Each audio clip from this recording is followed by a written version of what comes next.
All right, today we're going to talk about the Miami Hurricanes.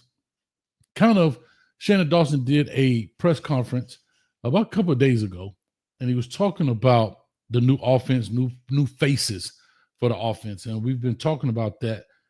Not necessarily new players, but new faces. Our receiving core has moved on to bigger and better things. Whether some people have transferred, right, or they've gone on to the draft, graduated, whatever the case may be.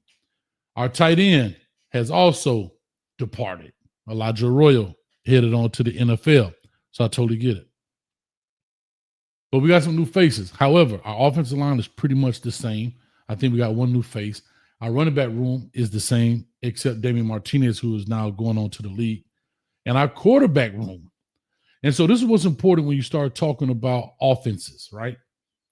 I think we have very good pieces, but here we go. It's a whole new wave of receivers, brand new quarterback. I know Carson Beck right now from Georgia is out due to his injury. He was having surgery. I think he's working his way back slowly.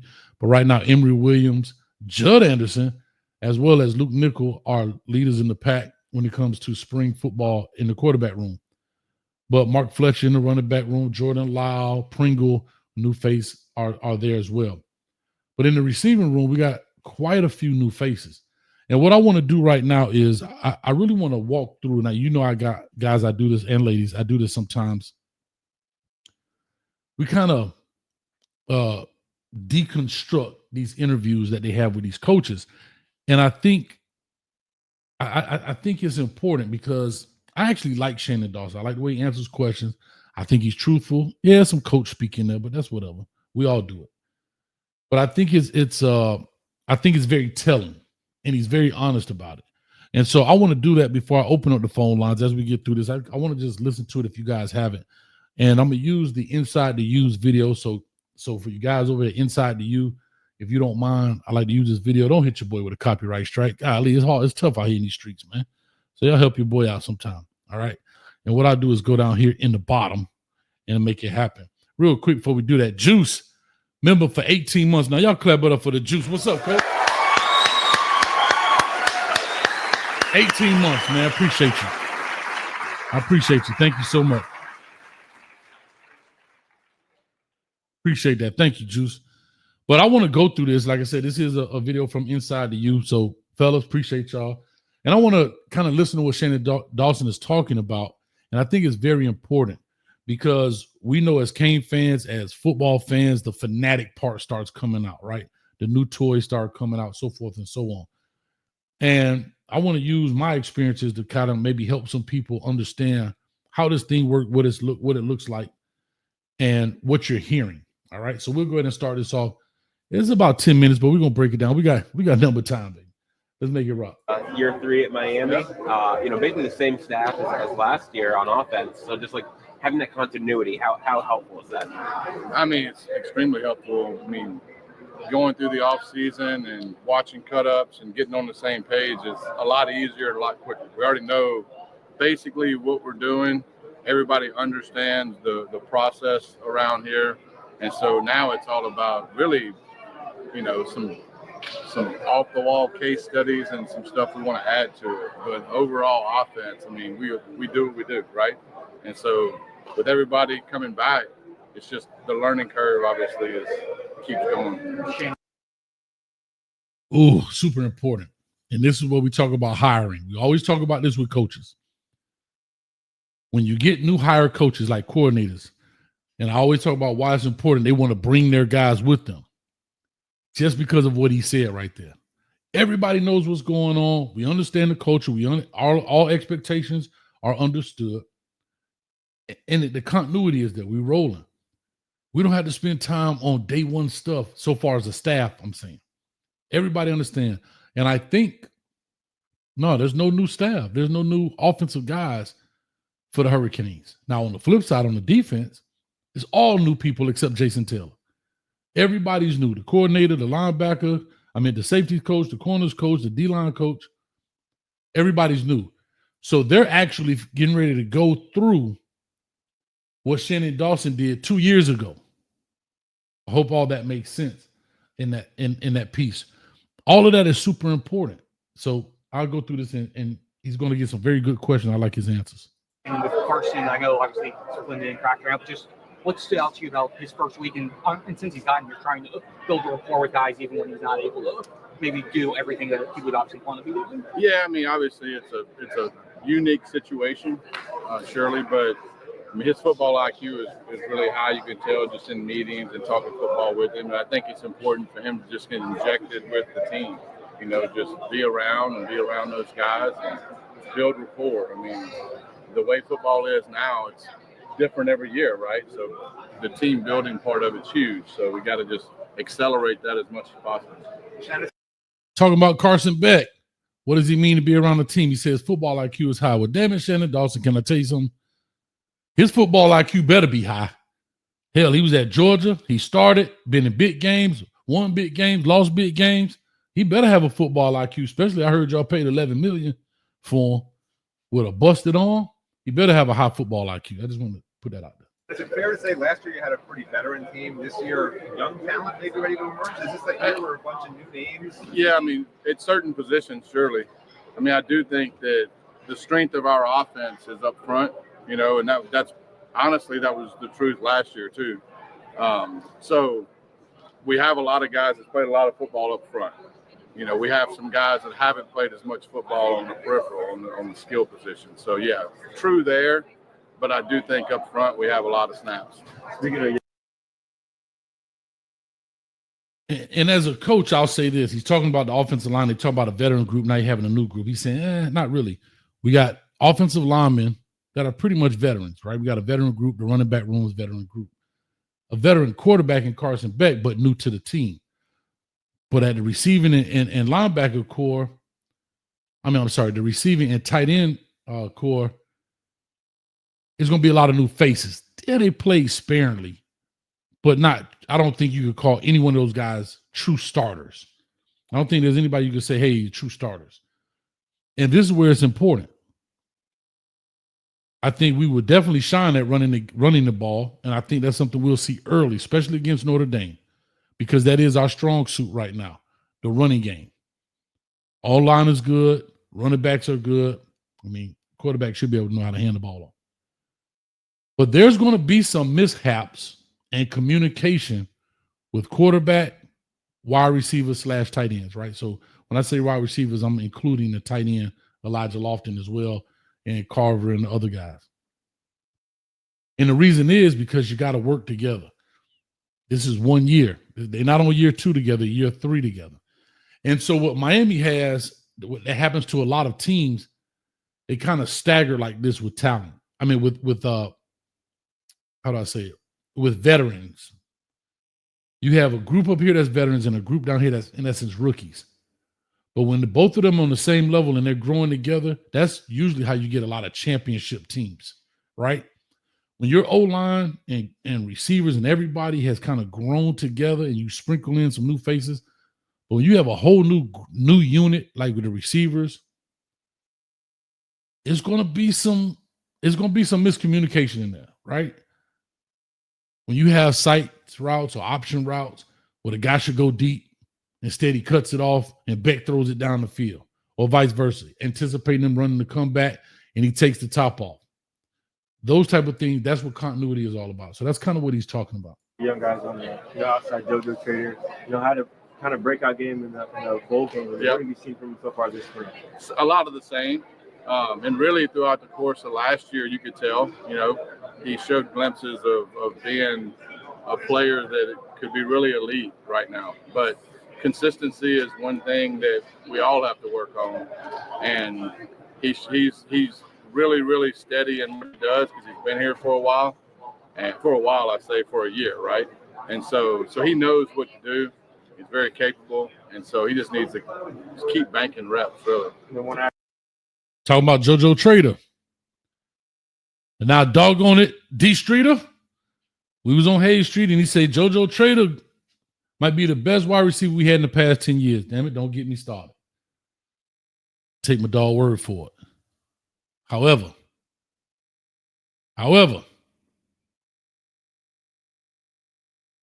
as you said, consistency. And that's something that is never going to be perfected. But Shannon Dawson basically saying he can play, he can ball, just got to be more consistent with what he's doing.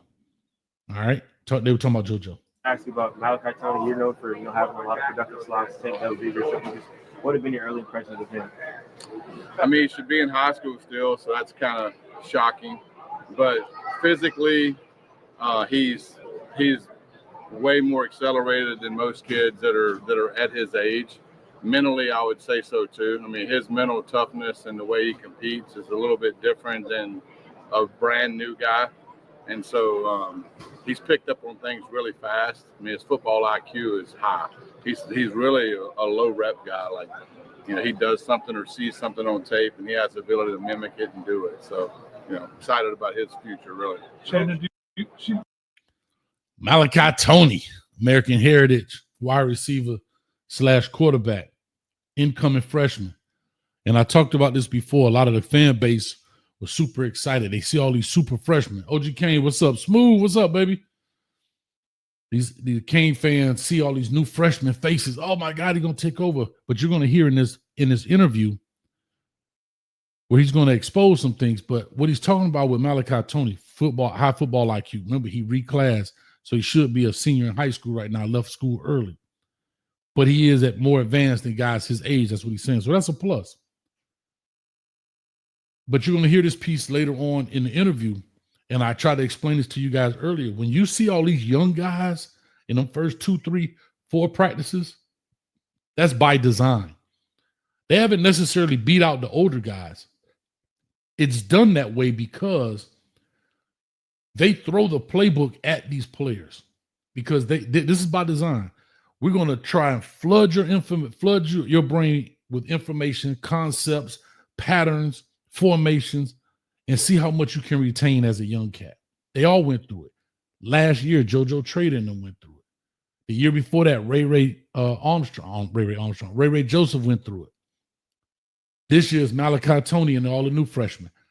So you're going to hear this process. And the reason they do this is because they want to see how much you can retain. When you talk about football IQ, right here, I think they're in practice 3 or 4. And he's already talking about the kid got a high football IQ. He could watch something on film and do it on the field. That's why they do this, because they want to see how much they can retain. Do you find yourself coaching the receivers any differently? As you mentioned, veteran guys the year before, younger guys now. Are you coaching or teaching differently or at all? I mean, I don't know about differently, but you do take into account that, they haven't played a lot of football. And so, you start back over basically every year. And when you have guys that have played a lot of snaps, it's easier. I would say easier. I mean, it's I don't know if anything's easier. It is a little bit different though, because they're going to go through some trial and errors that all those other guys went through, right, to get to where they need to get. That's why banking reps is so important. Just keep repping. That's no different than today. I mean, at times it looked pretty decent today, and at times it looked really bad. And so you learn from both of those reps at every position. And so, but they'll keep growing. I mean, we also have the luxury of some of those guys learned a lot from the guys that played a lot of snaps last year. And so we'll see if they take advantage of that, that learning curve. But we do have a lot of young kids that are really talented. Great point he made. They asked him, do you teach the new guys differently than you taught the old guys? Yeah, not really, but yes, you really do, as he said. When you get new faces, you got to teach them a little bit different because they're not accustomed to all what's going on. But when you got the old veteran guys, they've been there 2-3 years. They know what to expect. You know what to expect. It's easy teaching, right? And that's kind of what he's saying about our receiving core versus our O-line and running back room. He's Shannon Dawson. He done taught him inside zone. So if he's teaching a 4-member O-line that's returning inside zone, the same way he taught them that 2 years ago, then there's a problem with the comprehension. There's a problem with the development. So he's not teaching them the same way, right? That's important. He's not teaching them in the same fashion. It's more of you're tweaking this and that when you have the older guys who played. However, like JoJo Trader and Ray Joseph, They were there last year, so they may have had a chance to learn from a Restrepo, right? Where they sat behind those guys. Even though you have to teach them, they can pick up on things a lot faster. But then you got a Malachi Tony, he just hitting the scene. So you can't blanket coach these kids. You can't teach Malachi Tony the same way you taught JoJo Trader this year. I hope all this makes sense. I really like Shannon Dawson's approach to this. I think he does a good job with it. What's the next step for him? Just keep doing what he's doing and opportunities in the game, really. Just keep doing what you're doing. Football is a strange sport in the sense that, Restrepo was a pretty good player, and so he played behind him for 2 years, and now it's his turn to take it and run with it, Speaking. Come on, Ray. We got your back over here at Coach A's football now. Huh? Come on, Ray. The man just said it. It's your turn, dog. You done sat there 2 years. You had that ugly punt jersey on. Get that crap out of here, Coach. You need to put the Keyshawn Johnson book in your locker. Put it up there real big. Give me the damn ball. That was the name of his book. It's your turn, Ray. Your opportunity. This is your opportunity. That's what's important. Ray, you got to take this opportunity, man. I hope you listening. I hope somebody send you this. No pressure. Because pressure don't exist at the crib, dog. You from the crib, homeboy. Matter of fact, let me get big face right quick so you can see me. I know I'm down here real low. Ray. Coach A's football got your back, dog. The opportunity is yours. Now you got to do something with it. But pressure don't affect us from the crib because we from the crib. We was born in the pressure. So that's an everyday thing. We put our feet on the floor when we get out of bed, it's pressure. So pressure ain't no problem, if you understand me. All you got to do is produce, baby. And I know you can do it. Seen you do it. Make it happen, dog. You understand me? Coach Shannon Dawson said it. It's your turn. It's your turn, baby. You had 2 years sitting behind Restrepo. Y'all know I love Restrepo. And God bless him. He's going on to the NFL. I know he's going to do great things. But 5, it's time to keep it live, boy. Let's go. Now let me get out of the way. Let's get back to the action. Speaking of banking reps, how valuable of an opportunity is it with Carson out for Emery, Luke, and Judd to kind of progress this spring? Oh, I think obviously it's invaluable. Reps are the main thing. And so, those guys are getting 1s, 2s, 3s, and they're taking advantage of it. Obviously, we haven't had a lot of, we only had 3 practices, so we haven't had a ton of reps. But it is, it's crucial to their development for sure. And with Luke, you guys identified him pretty early. And, he committed in August 2023 before he started his junior year. So what did you see in him when you were recruiting him, and how did you like his progression through high school? Well, accuracy, first of all. He was extremely accurate throwing the football. It looked easy for him. And he was a winner. He hadn't lost a football game in 2 years. And so those 2 things are high on the list, evaluating quarterbacks. And then when you dig into the mental part of it and get in depth with his knowledge of football and the way he views the game, his attitude and the way he goes about leadership, he's very calm. And so all those things kind of added up to me liking him a lot. And you can see the same thing here. Now the game is really right now it's fast. And so but you can tell over 3 practices that it's slowed down, starting to slow down already. And he has to keep in mind that he's playing with a lot of guys that are going through a very similar curve. I want him to finish that, but this is important. He's talking about Luke Nickel, the incoming freshman. So when y'all be begging for these freshman quarterbacks, I want y'all to understand what you're asking for. Yes, it's only the 3rd practice. Like he said, the game is moving fast. And as he does it more, it will slow down. And he's going to get into the part talking about when he was in high school as a senior. Man, coach called a play, yada, yada, yada, on 2, ready, break. He's done it for those 4 years in high school. It's second nature to him. But now he's in a new environment. You got some 23-year-olds out here running super fast. Hell, some of them 25. The game is moving a lot faster. The guys are bigger, faster, stronger, and you're not the most dominant team week in and week out every Friday. You're not on the talent laced team where you know you're not gonna get sacked. You ain't worried about this first round draft pick coming to knock your head off. So when you ask for these freshman quarterbacks, you better understand what you're asking for. And this is the offensive coordinator telling you right now, the game moving fast, and he's going through this learning curve with other guys that are just getting into college, and it's moving fast for them as well. So be careful what you ask for. Real quick, I don't know if y'all know Ray real name is Nathaniel Joseph, and if this you, dog, I'm talking to you. You got this, and I'm done with it. Shout out to you, Ray in the building. The game is faster. When you first get somewhere and you're learning something, you're not playing instinctive. You're up there on the line of scrimmage still thinking about, oh, what the hell is the reads of this play, right? And so I'm sure last year at high school, a play was called and he inherently knew the reads and everything was very instinctive. It hadn't got that way yet, and it shouldn't be that way yet because he hasn't had enough reps. But you can tell that the game is slowed down. Very talented thrower of the football, very talented player, but it will keep slowing down the more reps he takes. We did 3 more questions from Coach Austin. Is it getting harder now to keep 4 really good quarterbacks on a roster with the transfer portal? Yeah, I mean, I think it used to be you wanted 5. Now it's probably 3 to 4. We're very fortunate. Our quarterback room is really talented, and so I do think it's very hard to keep guys.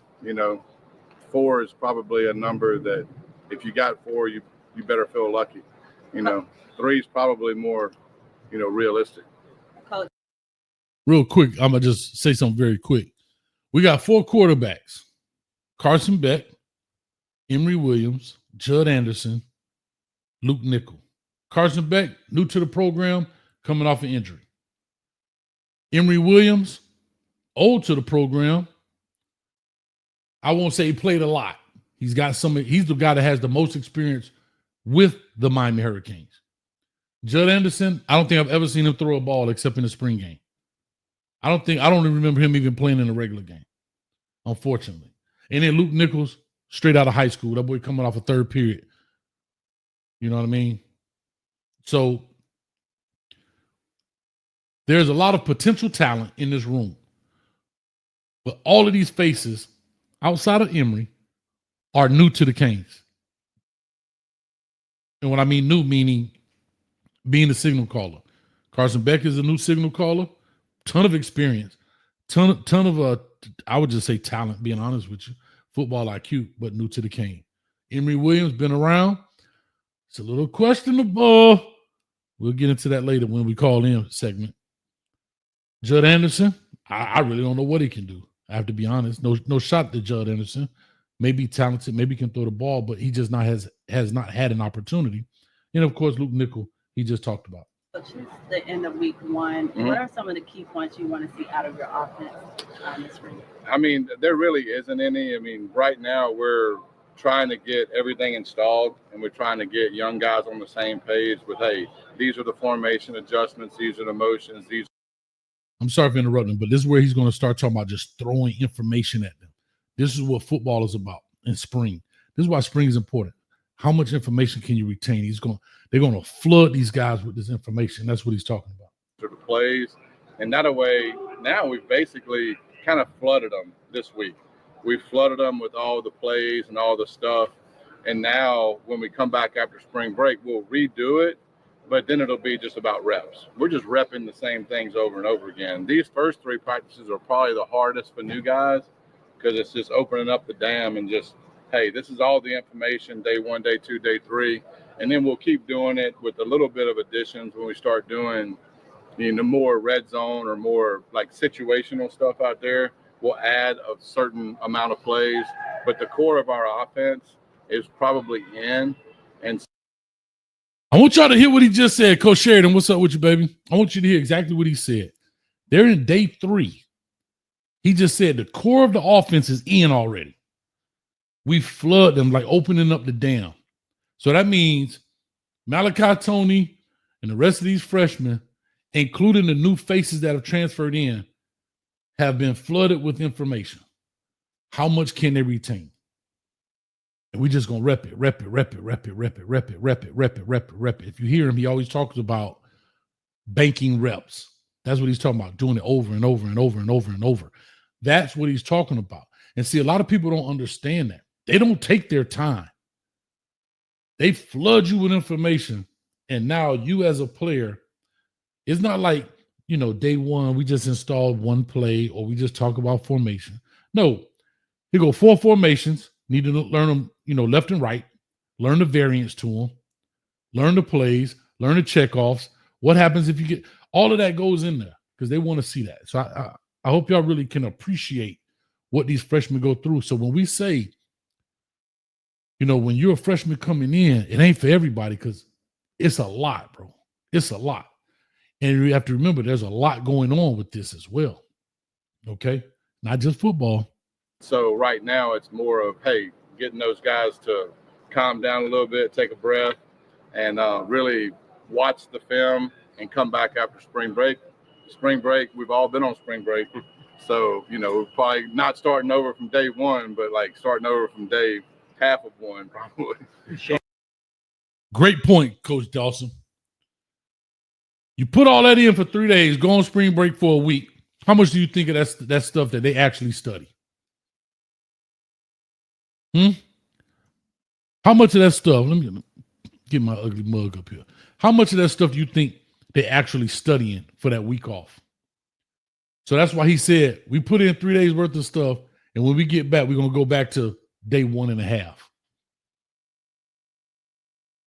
That's just how fast, because they haven't repped it enough to truly remember. It's only been 3 days, and they've been flooded with information.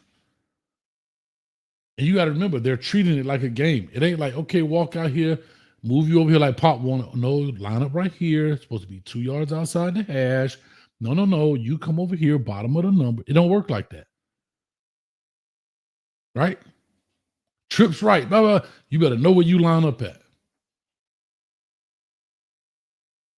Super important. I'm glad you're getting insight on this, man. It's great stuff, bro. Almost. Yeah, just curious your thoughts on the running back room and just what you have depth-wise there. That's probably one of the deepest rooms we have. I mean, all of them have a little bit different skill sets, I would say. But for the stuff we ask them to do, they're all built really well. Some of them are a little bit bigger than other ones, but they all have, the ability to make plays. And more importantly, it's a fun room to be around. Like, they all support each other, which is huge. Now, we talked about that last year a lot.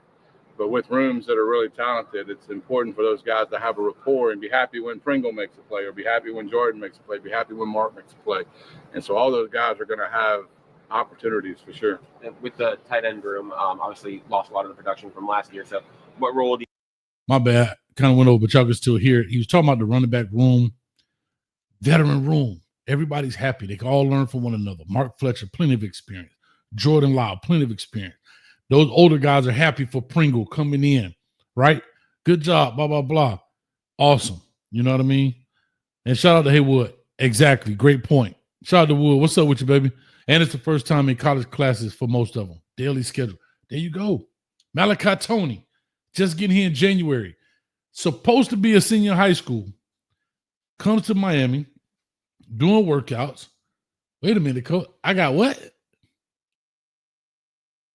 I got what class? I got Sociology 101. Oh, damn. What time am I supposed to be there? 8:05. What? Maybe they take class in the afternoon. I don't know. But whatever. You got a full day. And it is it's no how do I say this? Where guys used to come in the summer and they could kind of get acclimated to the campus because they'll come in before classes start in the summer, right? So you used to graduate in, May or June. You go in, the session B or whatever it is. You're on campus for about a month, 3 weeks. You know your way around campus. Think about it. Malachi Tony and them come in January. Start classes in January. And it's full go. And you trying to impress the coaches that you a baller. Shout out to Haywood in the building. Appreciate you, dog. Great point. do you kind of perceive for Elijah Lofton, and what do you want to see this spring out of the freshmen and like Alex Bellman and Jack Nickel? Yeah, I mean, Lofton obviously played a significant amount last year, made plays in games. His role will continue increasing. Probably more so of, the role Elijah played, more snaps in the game. But we did add some guys that are really talented, and so they just got to keep repping and keep learning. But that room, a lot like the running back room, will be, a room that people play. We're not going to sit there and just play one guy. You see last year, I mean, we wrote a lot of guys in there, and so it probably at times, Elijah probably could have had 65 catches if we didn't, but it got spread around a little bit. I like that. I like spreading the ball around and getting guys touches. It also helps keeping kids, right? And so a lot of that matters. All that sounds good, but the very last line, that's all that matters. All the other stuff was womp, womp, womp, womp, womp. He said, I like spreading the ball around because it helps keeps guys. It's transfer portal rough out here, man. Huh? The dude ain't trying to sit on the bench no more. Dude, let me get big again. Y'all can start calling if you like. Nope. He ready. I need some touches, coach. I'm going to be in the transfer portal. So he said, I like spreading the ball around because it helps keep some of these cats, man. Huh? This is why I like Shannon Dawson. He ain't just talking and coaching cliches and talking that boiler room bull crap. He being honest, being very honest. Do you have to fight Jason Taylor for who gets to coach Brock Shot? I would not fight Jason Taylor. Man, that's the softest thing he said on the whole thing. I would not fight. I'm just messing with you, man. Shout out to Shannon Dawson in the building. I'm just teasing. Phone number's up here, 862-799-9956.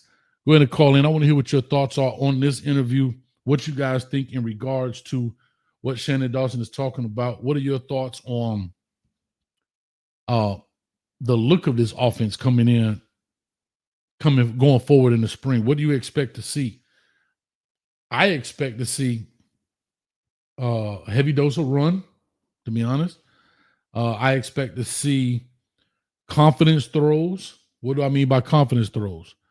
Not very intricate passing concepts, because you're going to have, I'll say, the weakest section of our offense is the receiver room and quarterback room. I'm not saying they can't play. We're talking about continuity and experience. That's the problem right there. Not a problem. That's the concern, I guess, the right way to say it. Okay? What does it look like? How does it feel to the quarterbacks? And here's the thing. I believe that we have guys can replace Xavier Restrepo, but we're going to feel the absence of Xavier Restrepo in the very beginning. And that's only fair. Come on, man. That's only fair. We're going to feel that, man. If you're a real Kane fan, like I'm a Kane fan, you're going to feel the absence of number 7. Because when in doubt, throw it to 7. He'll catch it. He like Mikey. Y'all remember the old commercial? Mikey like it. He'll eat it. That's important right there. Like I said, the number here, 862-799-9956. Feel free to call on in. I want to hear your points of view about the Miami Hurricanes offense coming in. Over 100 people in the building. Appreciate y'all. Chris Bradford, you tough out here in the streets. All right. I had here we go. Nope says, Coach, I got to ask you though, how many ways can you run an inside zone? Your combo block, then your guards move up. That's it. That's my whole point. It ain't much to it. It's really not much to it. So how you teach it and the nuances, right? So it sounds easy in what you said, right? But the technique is what's being taught. And I think that's important. So as we're waiting for people, shot time, give me 1 second. That's what you're really teaching, not necessarily the overall scheme of an inside zone or outside zone or counter or gap scheme play. It's how you want them to do it. Those are the nuances. Real quick before I get to shot time. Also, what spring football is about, just so you all have some background. You're throwing a lot at them in that first week. You want to see what can they retain, what's good, what feels good to them all of that stuff in regards to football. Y'all get your mind out the gutter. And then coaches will come back, rework it, break the film down, say they got it, they don't have it. How can we fix it? Can we fix it? If we can't fix it, trash it. But then they start teaching the nuances of it. They're not, I mean, in individual, they're teaching how to run the routes, but now they start teaching the nuance of it, and that's it.